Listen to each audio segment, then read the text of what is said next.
Usia saya sekarang pertengahan 40-an. Kisah ini terjadi hampir 20 tahun yang lalu. Suatu hari, saya mengunjungi salah seorang teman di apartemennya. Bangunannya sudah sangat tua dan tampak reyot.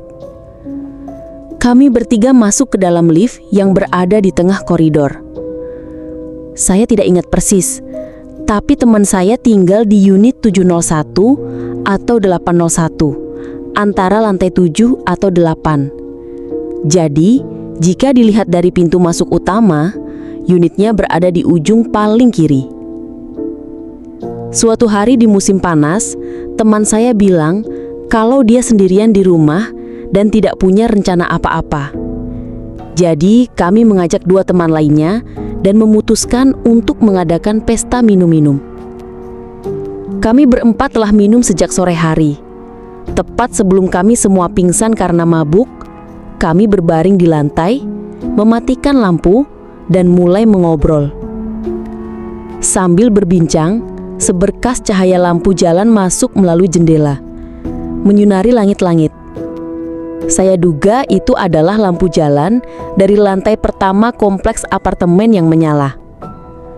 Tentu saja, kami terus berbicara sambil menatap langit-langit yang terang itu. Tiba-tiba, langit-langit yang putih itu berubah menjadi hitam, seolah-olah ada sesuatu yang menutupi cahaya itu. Saat itu juga, kami semua menoleh ke arah jendela sambil merunduk.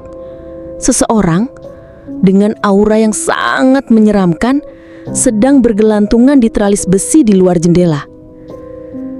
Karena cahaya datang dari belakang sosok itu, kami tidak bisa melihat wajahnya dengan jelas. Lalu, setelah membuat gerakan yang tidak bisa kami pahami, dia tersenyum, memperlihatkan gigi-giginya yang putih tanpa mengeluarkan suara sedikit pun. Kami begitu terkejut saat itu. Kami berhenti berbicara dan membeku dalam keheningan. Tiba-tiba, salah satu dari kami mengambil botol anggur kosong dan berlari ke arah jendela sambil berteriak, "Habisi orang itu!" Tapi sosok menyeramkan itu telah menghilang.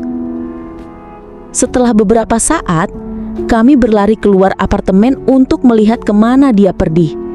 Tapi kami tidak bisa menemukannya.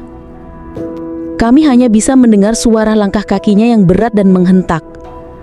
Kami menduga dia masuk ke koridor dan menuruni tangga. Menuruni tangga adalah satu-satunya cara suara langkah kaki seperti itu bisa terdengar. Sepertinya dia sudah turun ke lantai pertama dan berjalan-jalan di sana.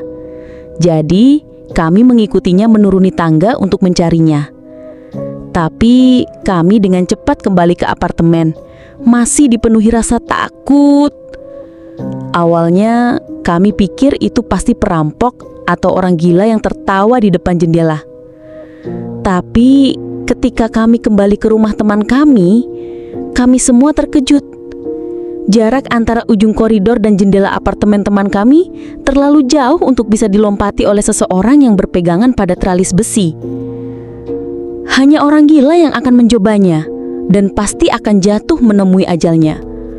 Orang biasa bahkan tidak akan bisa berpegangan pada teralis besi itu. Kami berpikir, mungkin seseorang telah bunuh diri dengan melompat dari atap apartemen dan tersangkut di teralis besi saat jatuh. Jadi, kami turun ke lantai pertama untuk melihat apakah ada mayat di sana. Tapi tidak ada jejak sama sekali.